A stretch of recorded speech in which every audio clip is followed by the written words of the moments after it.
Iran, I don't know how to explain it. They just understand the psyche of the American public, and they know how to like squeeze us in such a way that we're like, get us out of there. We want nothing to do with that. Welcome to The Latter-day Lens, your home for faith-promoting, unscripted discussion of current events. If you'd like to contact us, you can send us a text message through the link in the show notes. You could also email us, latterdaylens@gmail.com. If you want to know more about the show, please visit our website, latterdaylens.com. Hi, everybody, and welcome to The Latter-day Lens. It is so good to have you with us this week. I'm your host, Matt. With me, as always, is Shawn, and we are so happy to have back with us Melanie. Welcome, Melanie. Woo, woo, woo. She applauded herself. She gave herself an applause track. It's Father's Day, so I said, this is all I want for Father's Day, Melanie. Join the podcast again. Oh, that's awesome. Melanie, how does it feel to be a part of a podcast you never listened to? Oh. I think it's probably my favorite podcast I never listened to. So it feels pretty good. I like that, Matt, because it doesn't affect the way she behaves on the podcast, right? She doesn't listen and go, oh, Shawn said something or Matt said. She just gets to be just purely authentic. That's right. That's what we're all about on the podcast. Authenticity. So yeah, she didn't hear the listener mailbag last week where they said how much they like her, but I told her about it. So you knew, right, Melanie? People like you. Mm-hmm. I'm honored. She's honored. All right. We're not opening the mailbag this week. We just got to get right to these topics. I chose topics that Melanie would be afraid to debate with us. So, I don't know if you guys have noticed this, listeners, but I always try to choose topics that are like specific to the people that are hosting the podcast. Some of you are nice enough to write in ideas, but I try to cultivate a list of topics based on who's hosting with us, so that it'll be really interesting conversation. So now I know that Melanie doesn't care about the World Cup and Shawn doesn't care about the World Cup, but I care about the World Cup. And so we have to talk about it. All right. So first up, sports is a place where athletes can express their religious beliefs while respecting people from different backgrounds. In the World Cup, players are using prayer, symbols, and public statements to show their faith. In contrast, in Major League Baseball, when the San Francisco Giants hosted a Pride Night, pitchers wrote Bible verses on their Pride-themed hats, saying they wanted to express their beliefs, not show hate. However, some people saw that message as a protest against LGBTQ inclusion. Major League Baseball warned the players that their behavior violated league rules about uniforms. So on the one hand, it seems like the World Cup is celebrating expressions of religious faith. Is it appropriate for athletes to alter their uniforms to express their faith? Baseball seems to hate it. World Cup seems to love it. Matt, I love that you've picked a topic that is near and dear to your heart. Uniforms. This is a topic about uniforms. This is more important to you, so I'm glad you picked it. I do love uniforms. I love uniformity. No, I think it's interesting, right? On the one hand, World Cup is you want to express your religious beliefs, you're on a world stage, you have a platform you probably won't normally have. Go ahead. Yeah, they allow it, right? And baseball's hey, Pride Night's Pride Night. Wear the Pride hats. We don't need your Bible verses on our special Pride Night hats. I just wonder if that's wrong. If they should be yeah, go ahead, express your faith. I mean, isn't that a nice thing about what Matt taught me about federalism or in a free market where, if I choose that my career is going to be professional baseball player my aspiration is to go to that private company called the MLB, then I can freely choose to abide by their rules or maybe pick a couple of rules I don't abide by and choose to incur a punishment, but still get to play baseball. You know what I mean? I think that obviously these baseball players are making enough money and feel strongly enough about something for them to be able to be okay with taking a penalty because I've got a message I want to send, right? If there's a penalty because you messed with your uniform and wrote a Bible verse, I'm sure they feel great at night going, I'm perfectly happy to pay $50,000 fine to express my biblical views. Where at the same time, someone else can wear their rainbow, their pro LGBTQ things, express it, and they'll go to sleep at night going, I feel just as good about using the platform to express what I feel. I'm saying free market, federalism. I'm trying to like tie it into Yeah. both. No, I like what you're saying, Shawn. I Yeah. don't know. I'm just like sitting with the idea of an organization that says it's against our rules for you to alter the uniform, but we're going to penalize you in a trivial way for you doing that.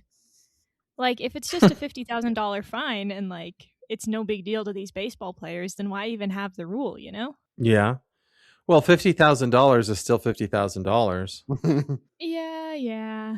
I also think the choice of the baseball players to express their faith in that way doesn't sit super well with me. I think there's a difference between choosing to express your faith because of something you love and choosing to express your faith in opposition to something you dislike.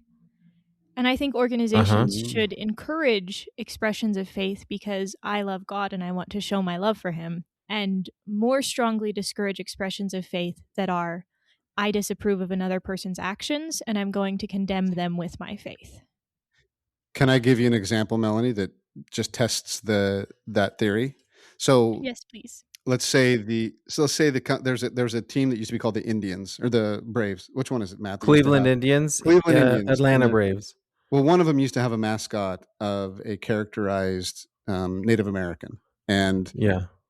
what if, Melanie, so every single day for many years, this caricature of a Native American face was on there, and many people thought that was offensive. What if a Major League Baseball player said, you know what?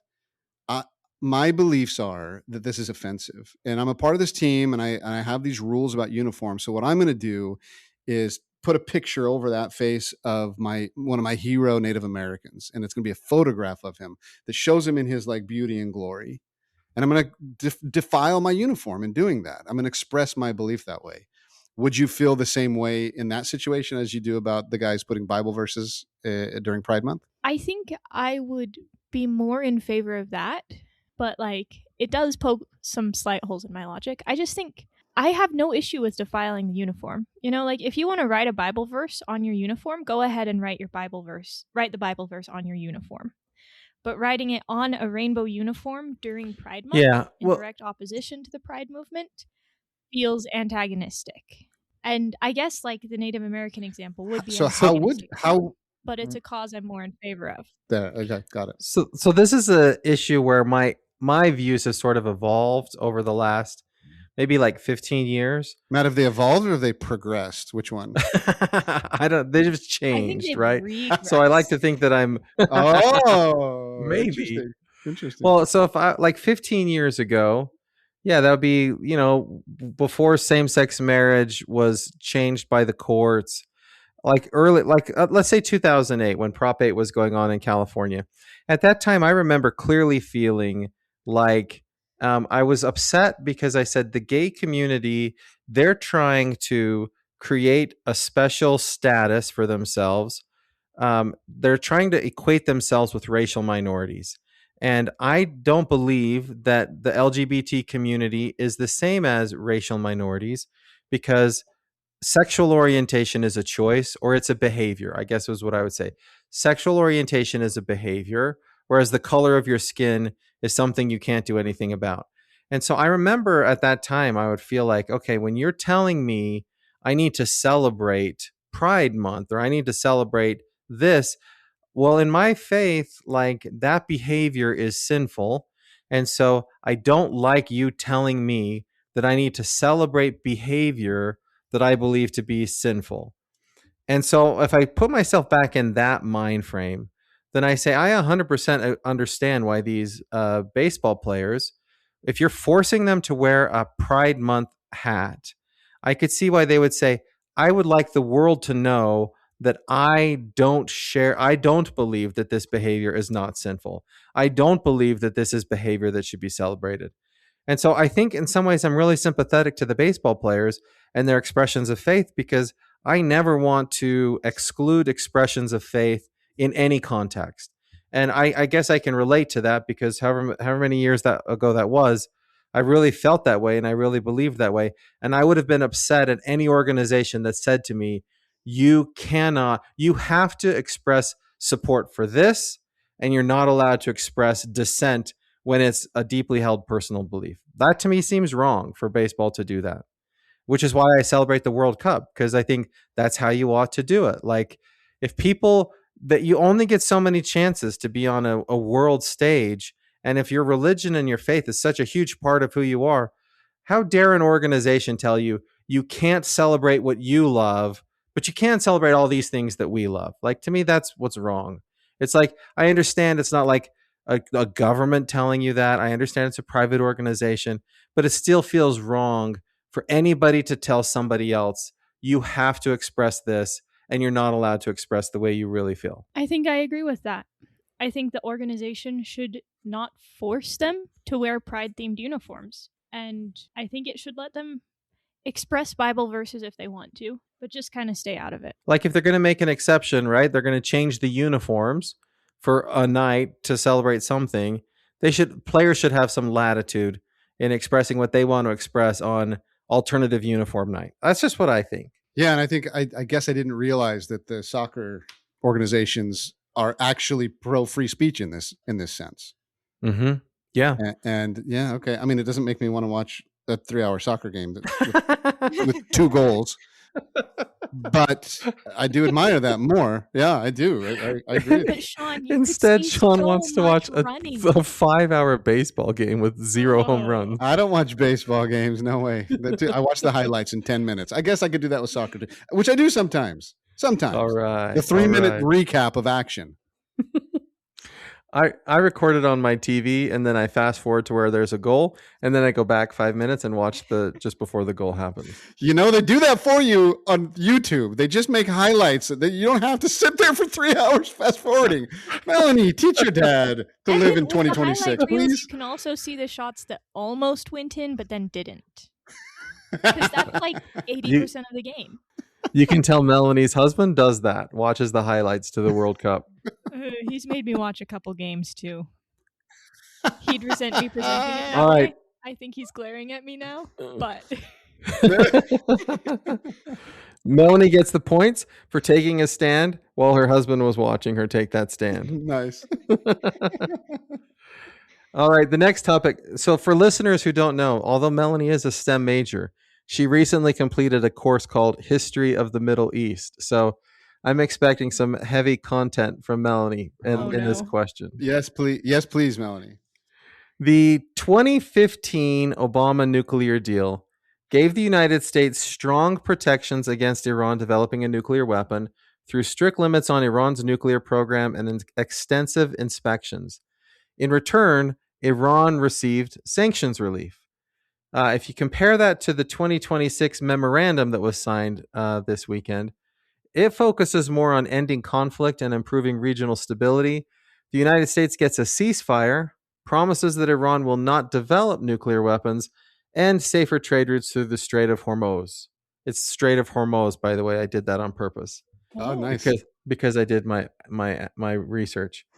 And they get the ability to sell more oil. They get new economic investment. I think it's $300 billion of investment. They're going to have assets unfrozen, and they get relief from sanctions that they had.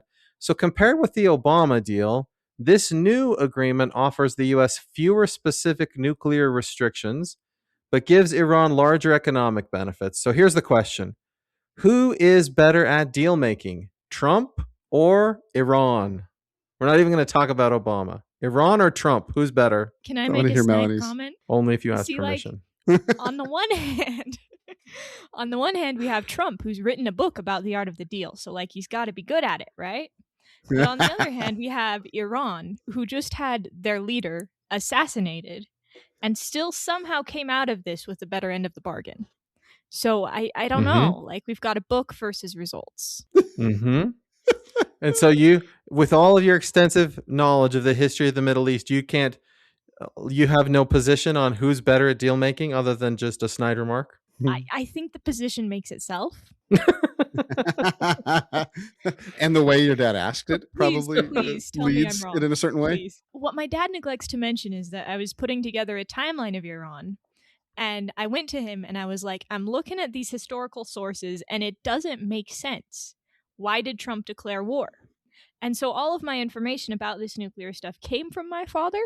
It's not entirely impartial, but it's corroborated by numerous online timelines. Yeah. So, Shawn, you're going to also say Iran's better than Trump? Matt, Just I objectively, don't Iran think is that's better, right? Now, I know this is a podcast where you get to formulate the questions and we're supposed to answer those questions. So I'll do my best, but I don't know that that's the right. It seems like a very trivial question to ask. Does it really? It does feel like that, right? Because in the end, there's no objective way to really measure who's the better deal maker in general.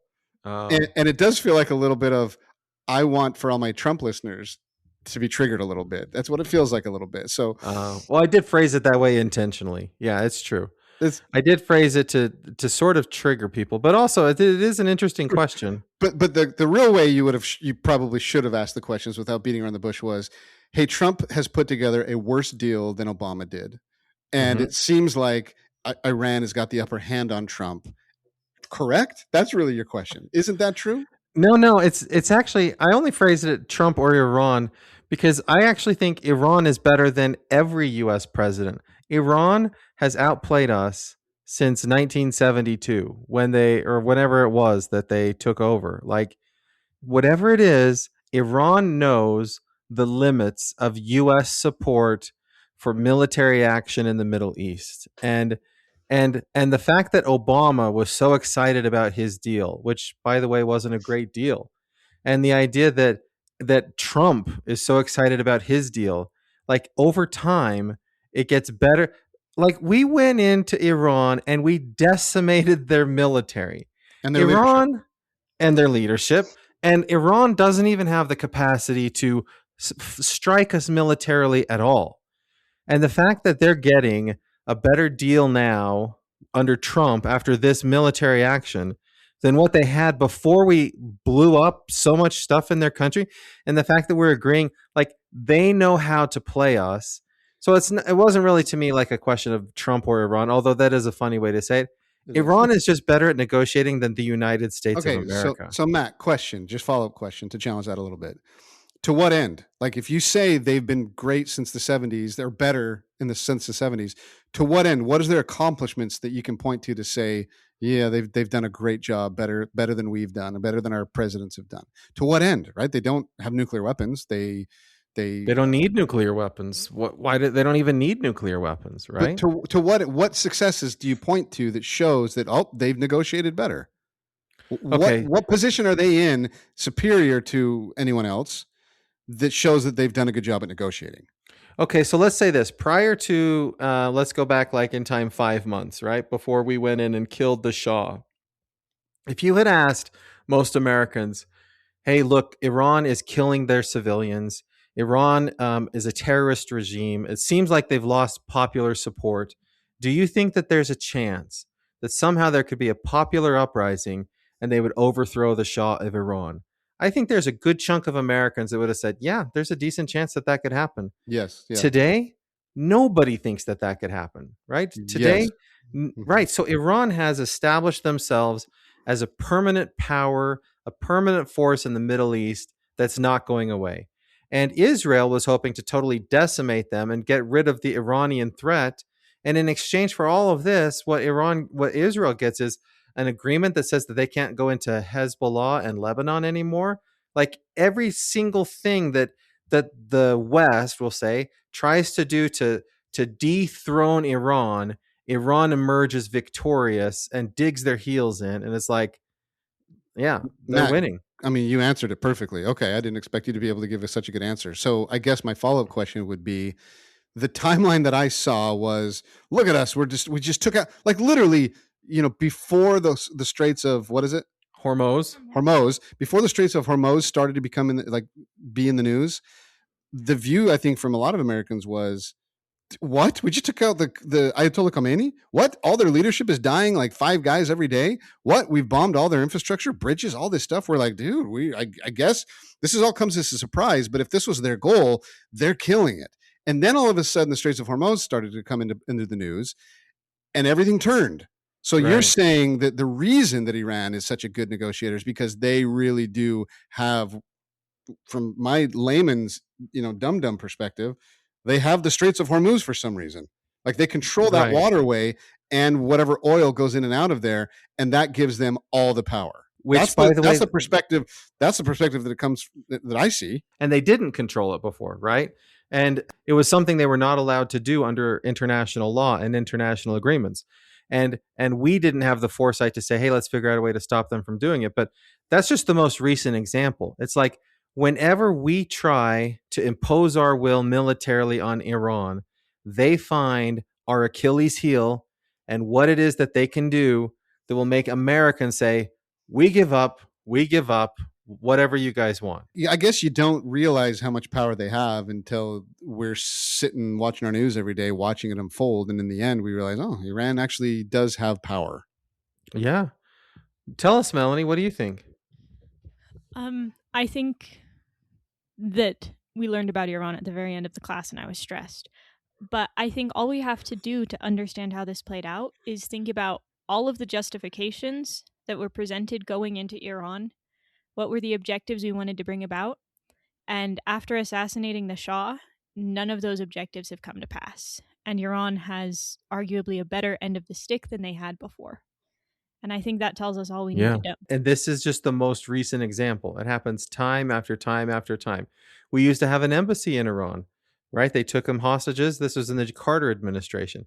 They took them hostage. They killed a bunch of Americans and we pulled out. Everything we've ever tried under every president of the United States always fails to bring about regime change in Iran. It fails to have them change their mind about Israel and whether or not Israel should be destroyed. It makes the younger generation chant all the more fervently, death to America, death to Israel. Mm-hmm. And it does nothing to bring peace to the Middle East. So the question is who's better, Trump or Iran? But the answer, in my opinion, is like, sure, Trump got played, but so did Obama, so did Biden, so did Bush, so does because Iran, I don't know how to explain it. They just understand the psyche of the American public and they know how to like squeeze us in such a way that we're like, get us out of there. We want nothing to do with that. Wow. Geez, I've just learned a lot. I mean, I'm now curious to go back and look at all those conflicts and see what it is that they do. The question that I have now after all this is, well, what is their position of strength that allows them to negotiate for their benefit? Right. Why do we give them? Well, okay, so I can tell you right now, why is it we're giving them all of this? Because Trump wants to declare victory and move on. In time for elections, in time for the gas prices to go down and for midterm elections, right? Right. Yeah. So Iran understands our political system better than our own politicians, perhaps, right? But it's just interesting to me that like no matter who tries to go in and do changes in Iran, it never ends up better for us than it would have been if we just left it at the status quo. Wow. I think the reason I bring it up is because there are plenty of Americans out there. Mike Pence just wrote a piece in the Wall Street Journal. There are a lot of Americans out there that say, we need to finish the job. We need to finish the job. And I just want to say, like, we should be a little cautious about this idea of let's finish the job in Iran, or look, we've defeated them. Let's extract more concessions from them. I say, let's be cautious. Like there's always the people out there that say we should do more. We could take more or whatever, but just be careful because it doesn't usually end up better. The nuclear negotiations that are supposed to happen in the next 60 days with this memorandum of understanding, they were happening before we went in and killed their leader. So the idea that, oh, now we're going to negotiate the end of their nuclear program, we were in the middle of that when we bombed them. So this idea that like we're going to somehow use our military to get them to give us better concessions than what we had before. It didn't happen over the last 4 months, and I don't think it would happen again. This will be a fascinating case study in 5-10 years from now to see like what was the motive from Trump. Yeah. What was his plan, and did it really fall apart like we think it did? Yeah. All right, let's talk about the World Cup again. This topic is interesting, actually. Really interesting. Yeah, this one isn't really about the World Cup, but Japanese soccer fans are known for cleaning up their area after games, even when they're not responsible for the mess. At World Cup matches, they often stay after the game ends to collect trash and leave the stadium clean. This tradition began in the 1990s and reflects Japanese values of cleanliness, respect, and taking responsibility for shared spaces. Many people around the world have praised this practice as an example of good sportsmanship and community spirit. So this is the question. Should Americans incorporate this behavior into their definition of sportsmanship? Yes. I mean, I'd love to hear both of your responses before I give mine. Yeah, let's hear Melanie and then Matt. I say yes. I think it's an important part of being a society and a culture and a community to clean up after yourself and sometimes take responsibility for things that are not yours. And I think it would be awesome to see professional athletes cleaning up a stadium after they're done. And also sports fans. I think it helps us all understand that we are people. And no matter how much money or privilege you have or don't have, it's your job to try and leave a place better or as good as you found it. Hey, that's beautiful. Nice. That's a lot what I thought about. Like, I think about when we have ward activities in the church. Oftentimes you do the ward activity and then everybody sticks around to help clean up after the ward activity and put chairs away and things like that. And then I sort of contrast this in my head. I'm super happy for the New York Knicks fans that they finally won the NBA championship, right? But some New York Knicks fans, they celebrate by destroying property, making messes. Like, something in our psyche as Americans, like, says this is somebody else's job to clean this up, and therefore I can do whatever I want to do. Or even like, we have this little tradition where we pour Gatorade on the winning coach. Do we stick around to clean up that Gatorade? Whose job is it to clean up the mess that happens? Or we cut down the nets or whatever. So again, I think that it's like the Japanese, that's a great part of their culture. I think it's a part of gospel culture to clean up after yourself. And so I think that Americans, we could do way better in saying, when you go to an event, a sporting event, if you leave a mess, that's bad sportsmanship. Don't act like that. I want to provide an initial anecdote too. So this is not about sports because I'm not an athlete. But when my husband and I got married, we did things like a little bit non-linearly. We did our temple sealing, and then we went on our honeymoon, and then we came back and did a ring ceremony and reception for all of our friends. And after that ring ceremony and reception, we passed on the whole send-off thing because why are we doing a send-off if we're not going on a honeymoon? And it was stressful and I didn't want to make decisions. So I ended up helping to clean up some of my own wedding reception. And it was a wild experience. I was exhausted. I didn't do anywhere near as much cleanup as I probably should have. But I think in that act of helping to clean up this huge celebration that I'd helped to plan, I gained more appreciation for all of the work that the people behind the scenes put into doing it. And I think that's something that could be beneficial in the world of sports too, right? It's awesome to celebrate huge victories and great things. But if in the act of celebrating, you forget all of the behind the scenes work that went into it, you're missing something important, like the gospel culture. Well, that is a good anecdote. I do like that. Wow. Okay, then let me play a little bit of devil's advocate because so here's where I thought. So I'm glad you both take this stance. I have a very good friend who served his mission in Japan. And for many years, because we go to the gym together, I drill him with questions about Japan. I'm fascinated with Japan. I'm fascinated with the culture in Japan. Like, for example, another beautiful thing we can point to, like this piece of culture that you just pointed out, the cleanliness, the what's better for the whole. Like, did you guys know that crime in Japan it's not that it's non-existent, but it is almost non-existent. Like, it just doesn't and it's fascinating. There's these very beautiful, wonderful things about almost Matt. I really thought you'd bring in Zion or law of consecration to this discussion but you didn't. I'm surprised, but I'm going to make you do it. So I've gotten into very deep discussions with my friend about Japanese culture, and I asked him why. I'm fascinated. Why is it that crime in America, this free country, this wonderful, the great values and the principles of freedom, what is it about? There's way more crime here, way more crime. And yeah, we're sloppy, messy fools, right? We have fights at sports games that are pathetic, people getting drunk, making messes, they don't clean up. Why? Why in Japan does this not exist? Without going into a really long discussion, Matt, I have to say this. So what he teaches me is this. The Japanese culture it starts with this foundation of there's a great pride in the Japanese, in being Japanese. In fact, if you look at the fruits of World War I, World War II, the Japanese express that they are the superior race. In fact, they do believe that. They believe that being Japanese, that is your prime identity. And being a part of the whole, the big group of being Japanese, is your identity. And so if you don't make your actions primarily for the group, then there's shame brought to you. You dishonor you and your family if you don't stay and clean up the stadium. Or if you do commit a crime, and there's such this overwhelming commitment to the collective that it almost destroys any sense of individuality. But don't you think that's a gospel principle too? Well, this is the debate I've had with my friend over and over, like for a very long time. Yeah. So I ask him, I say, so let's say, yeah, you remove this American cultural principle of individualism, and you do just become collectivist. I asked him, what is the motive of the Japanese to behave this way, right? To be put group first. And he would tell me all these stories about, now look, it's a beautiful thing until you're outside of the group. So for example, have you ever seen these videos online of people who are Black who live in Japan? Mm-mm. Oh, it's just the saddest thing ever. If you are a foreigner, and especially if you are a foreigner who looks very, very different from Japanese, you are not part of the group. You are not accepted. You are shamed for the way you look, for being a foreigner. So in fact, I asked my buddy who loves Japan, I says, would you ever live there? He said, I could never live there because I find my self-worth in myself. I have an individual self-value and I can't there.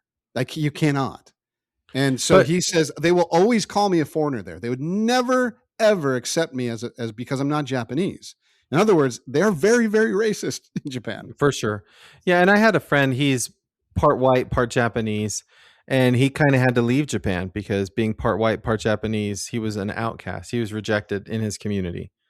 So it's true. There's that, but there is also this. So in the gospel, we have high expectations of people, but it doesn't come with the same judgment if people don't conform to the standards.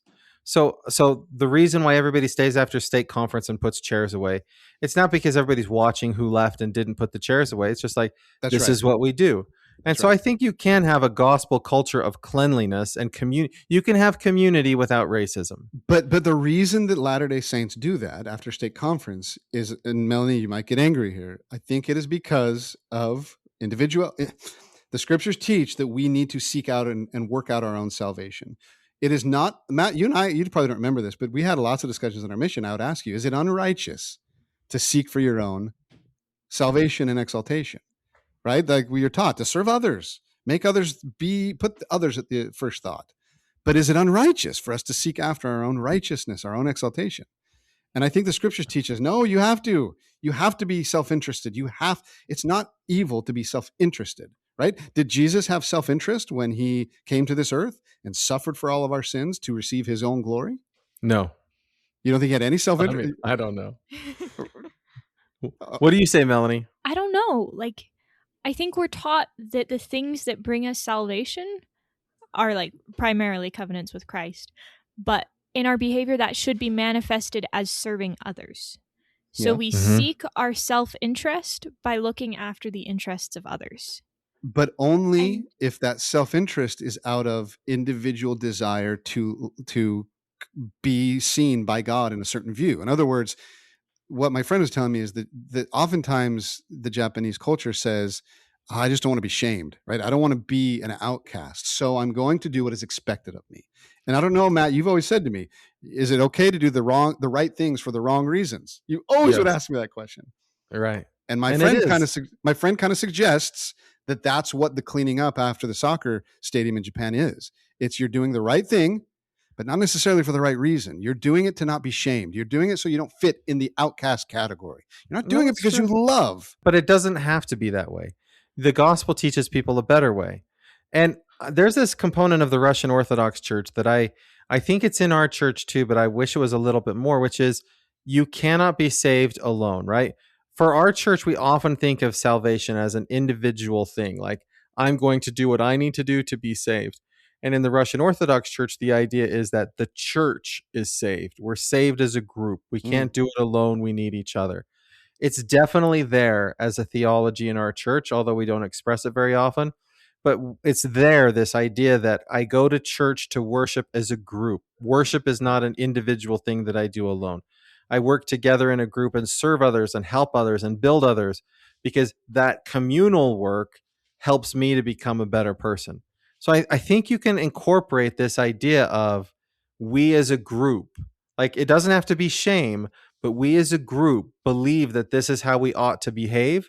and this is the expectation for members of the Church of Jesus Christ of Latter-day Saints, or for children of God, or for American sports fans. We just expect better of ourselves. So that'll never happen in America because of the lack of communal culture, and it's also individualistic, but it could happen in the church, and I think it does happen in the church. But what if we as America implemented monetary incentives for serving others? Because you can be doing the right things for the wrong reasons, but if you do it enough, I believe eventually you'll start to catch on to the right reasons. Now she's sounding like a socialist. But hang on, but isn't that kind of what happens now? Like those who do stay after and clean up, they do it for monetary reasons. In other words, it's their job. Incentive, though. It's a fine. Too. You left a mess. The richest people I know are the most scrupulous. So if you told like some millionaire who's penny pinched his way there that if you stay and clean up your seat, you'll get an extra 20, I don't know, $10, he'd do it. Mm-hmm. Yeah. Yeah, that's true. They'd make their kids do it too, just to teach them the value of money. Okay, so incentivize them. I don't know that's. Yeah. I don't think that's socialism, Matt. I think that's capitalism. If I want something out of you, I'm going to. I was thinking of programs like Teach for America, money for labor, something like that. I don't know. I don't believe in your economic labels. All right, I'm going to give the points to Melanie and Shawn. You were both really, really. You came way better prepared to that than I did. All right, here's the big question. Now, this is the one we've been building to this. Shawn's been excited about this. Melanie's afraid of this. I went to LDS Bot to help me frame this question. So if it's not doctrinally accurate or whatever, it's just a big question that I haven't thought about as much as you guys. Okay, so here's the big question. In the Bible, predestination is the idea that God foreknew people and did predestinate them for his purposes. You can look in Romans chapter 8, verses 29 and 30, and Ephesians chapter 1, verses 4 and 5. Latter-day Saints generally understand that to mean that God can appoint or call people ahead of time based on his foreknowledge, but it does not remove agency. We still choose, and we can accept or reject God's call. The Book of Mormon teaches this really plainly, where it says people were called and prepared from the foundation of the world according to the foreknowledge of God, but they were also left to choose good or evil. That's in Alma 13, verses 3 through 5. So, in short, God prepares opportunities and callings, but we still have the freedom to choose and to become. So here's the question. Predestination, as clearly stated in the Bible, or foreordination, as implied in the Book of Mormon. What I love so much about I knew it. You'd laugh right after because. So, listeners, Matt is a genius at poking and trying to trigger, because in the nature of he knowing how much I love Scripture, and he does too, but he knows my stances on how I kind of see it as infallible, the whole quad. Mm-hmm. And so for you to pit the Bible against the Book of Mormon, he thinks it'll trigger me. It does trigger you. Right? He is correct. All right. Who wants to go first? Do you guys want me to go first, or do you guys want to go first? You should go first. Okay, let's hear Matt. Okay, predestination, because that's what it says in the Bible. God knows everything. Wait, pause. Are you going by the Reformed Protestant definition of predestination, or are you going to be open-minded and talk a little bit about the real definition of predestination? Well, I'll just explain predestination as I understand it. Okay. Predestination means that like the big picture things in my life are predetermined. So and there's really nothing I can do to change it. Like where I work, where I live, who I marry, where I go to school, all of that stuff is predetermined before we're born. The only real choice I have, if we want to call it agency, is in my day-to-day personal life, will I choose to come closer to God, or will I choose to get further away from God? And as I choose to get closer to God, then I develop a relationship with him that helps me to understand the big picture, helps me to grow as spiritually. But that's the only real choice I have, is God, closer to God, or not closer to God each and every day of my life. But everything else, predestined. So Matt, can I ask a question to help understand this? Yeah. Sure. I feel like there's I can see as you were younger, you made decisions every day to draw further and further away from God, right? Which fits into your Mhm. paradigm. But then I don't think you would have ended up married to my mom. Mhm. So how do you Well, reconcile that? God knows. God knew what I was going to choose. God knew in order for the plan of salvation to work, there's how many billions of people have lived on the earth, Shawn, in the history of time? 7 billion? No, 7 billion now. There's 7 billion people on the earth right now. In order to create a plan, an individualized plan of salvation for every single person, God has to know what we're going to choose every single moment of every single day. So it's all predetermined. That all of that is predetermined. He knew I was going to choose whatever I chose. Okay, I love Melanie. I love your little correction to Matt. Matt, I wanted you to interpret something really quick for our audience in Russian. I'm going to say 2 words: Erunda и чепуха. Those are my favorite words. Yerunda and chipucha. It's like it means like nothing. It's like nonsense, right? Yeah, nonsense. That's the good word. Nonsense. Yeah. So what you said is Erunda y chipucha. What I said is what Paul said to the Romans. Okay, so you're going. Okay, so some history here. How the word predestinated in those 2 verses in the Bible were understood changed dramatically because of a man named John Calvin. John Calvin is this is why I'm a Calvinist. Don't slander my boy Calvin. Oh no, you both like John Calvin? Oh, I no. actually don't think I do, but I like Calvin and Hobbes. I like Hobbes and Shaw. Every now and then, the Miles part of Melanie comes out strong. And it just did. So, all right, what did Calvin do? Well, John Calvin interpreted predestination kind of like you, and basically saying, look, God is basically saying here that we as humans have no control over our lives. Now he's taking it further than you did, but he's basically saying there is no agency. There is none. God either chooses you and calls you to be saved, or he chooses you and calls you to go to hell. That's literally what it does. And so my neighbor, who's a Protestant, has been chosen by God to be saved. But because I choose, the LDS religion, I've been predestined. I was chosen to come to this earth to suffer for eternity. And you have no say in the matter. And I think the abundance of discussion in Scripture about agency goes against that completely. So then that leaves a gap. Like, okay, well, what was the original pre-Calvin understanding of predestination? And it's pretty simple, Matt. It's pretty simple. Mm-hmm. So those 2, and your 2 verses basically teach it. Romans 29 basically is talking about what is predestined is not who Matt's going to marry and not what job Matt's going to have. It's very specific what is predestined. For him whom he did foreknow, he also did predestine to be conformed to his own image, that he might be firstborn among many. And then it goes on to say how Jesus Christ was predestined. In other words, the plan of God, the whole plan of salvation was predestined, and Jesus Christ's role, the way that it works, that plan was predestined. And then when you go into Ephesians, and it brings us into the mix, it says, according as he hath chosen us in him before the foundation of the world, that we should be holy and without blame before him, having predestinated us unto the adoption of the children of Jesus Christ to himself. In other words, we have kept our first estate. That's what that means. In other words, predestined was Jesus Christ to fulfill the plan of God. And Jesus chose that. So it's not like he was forced to do it. He chose it before the foundations of the world. So it's predestined. He's the one that predestined the atonement. And you are predestined to keep your first estate because you chose that. But everything else is either foreordained or just agency.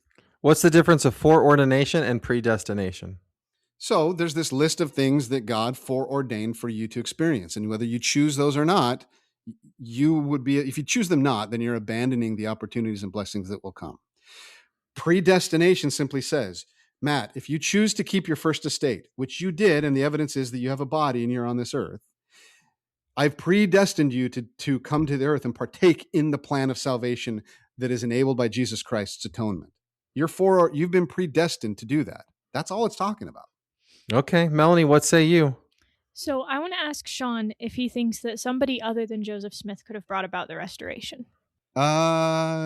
Sure, I think so. I mean, many did, right? John Taylor did, and Brigham Young did, and you mean to be the prophet like if someone called? else could have been the prophet who had the first vision and translated the Book of Mormon.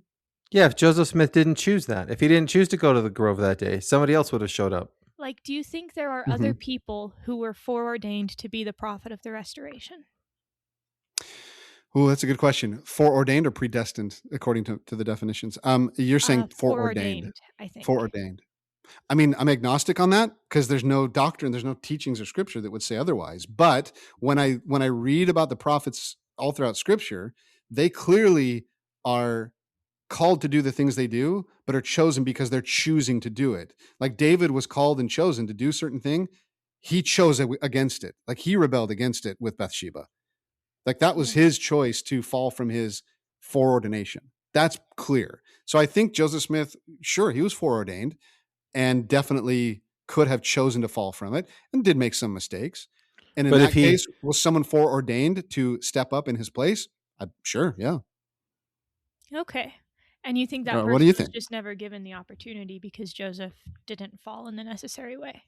They were like the person in a play who waits around in case the person who's the lead gets sick. Let The understudy.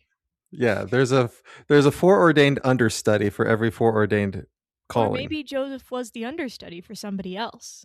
You're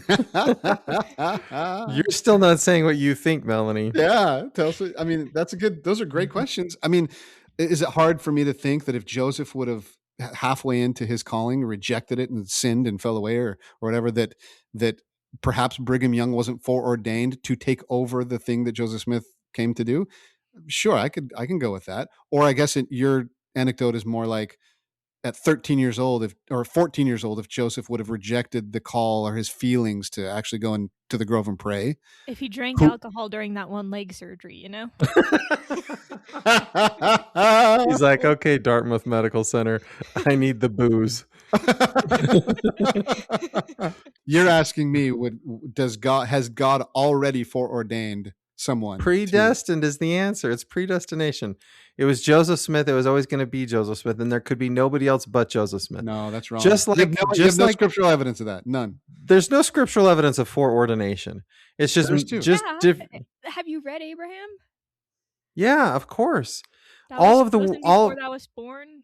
That's predestination. Predestination. What you're all saying is predestination. No, it's we just do these mental gymnastics because we want to believe that agency is something more than what it is. Matt, but introduce you to another idea.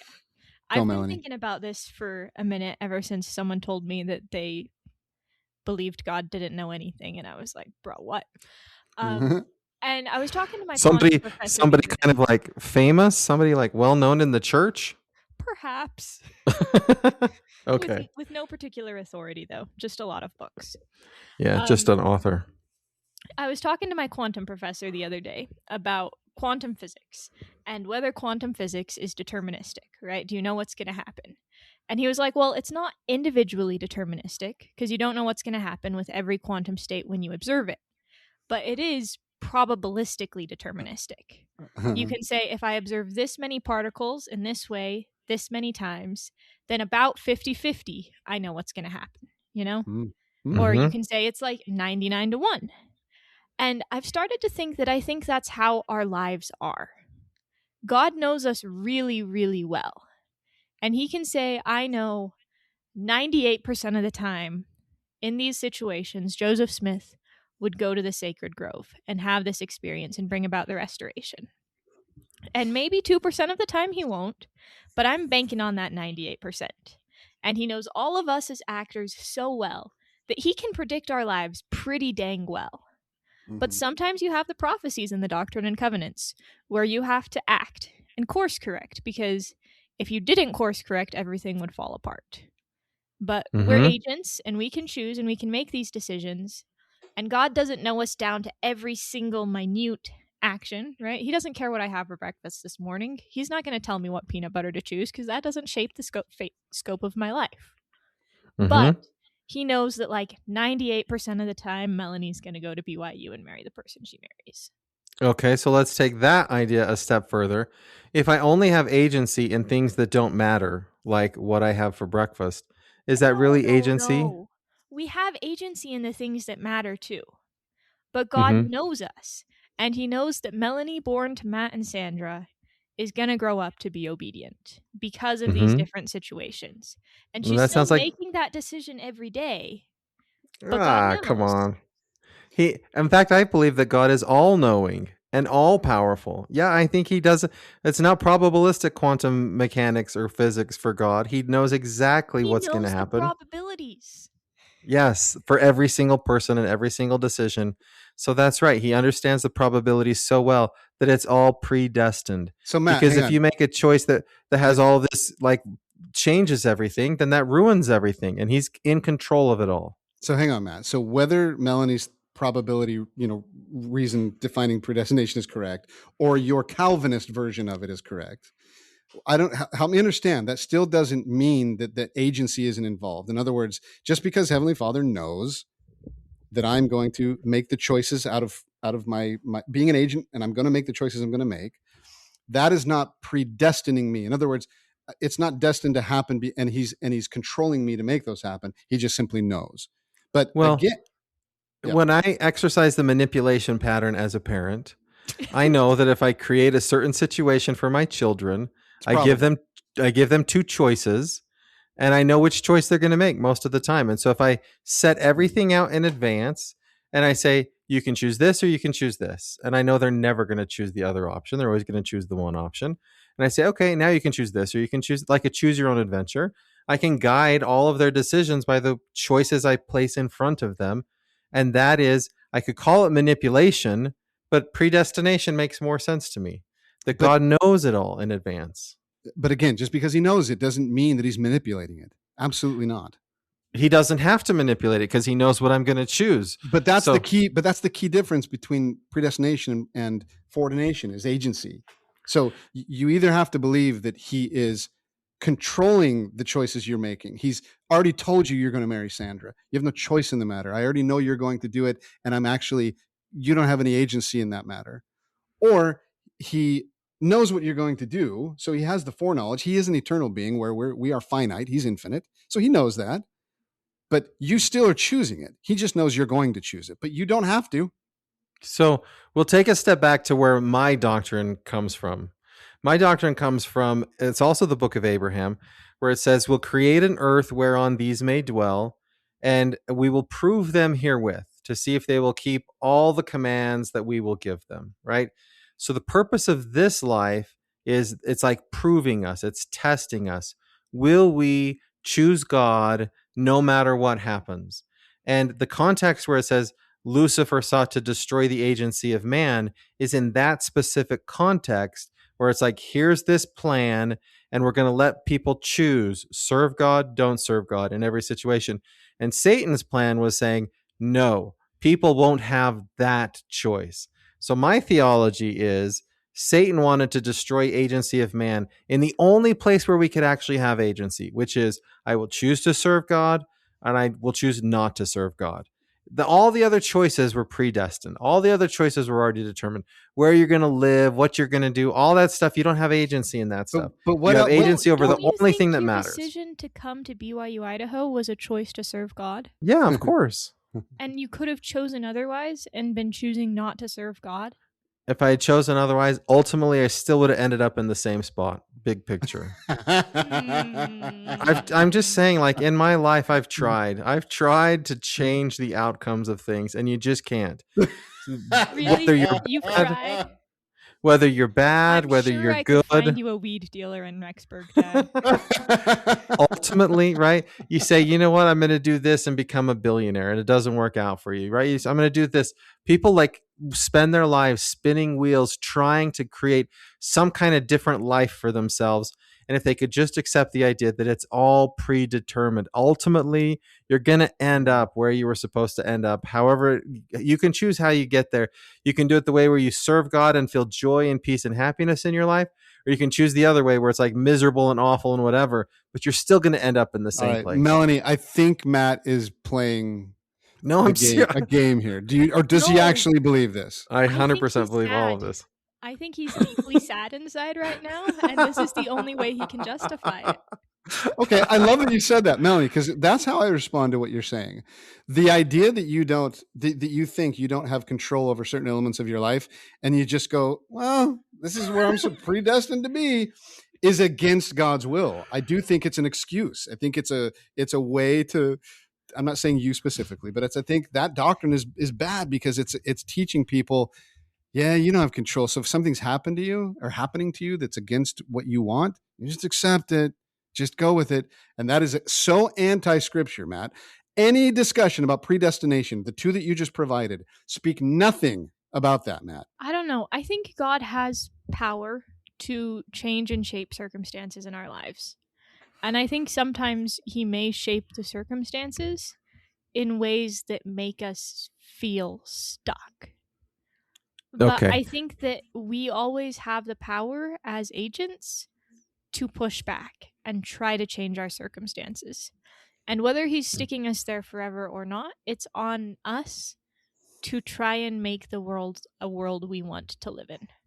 And I love that. Matt, hang on. Before you read yours, I love, just to confirm what she just said, if you read all of Abraham 4, where it goes into detail about how God created everything, he ends each day or each creation period with the following. And the gods watched those things which they ordered until they obeyed. He watched them until they obeyed. They had agency. Like a lot of agency. If he's just watching you until you obey. He's like, not yet. Now we got him. Well, wait. But that's what the scripture says. Well, okay, so here's my verse in Hebrews 13:5.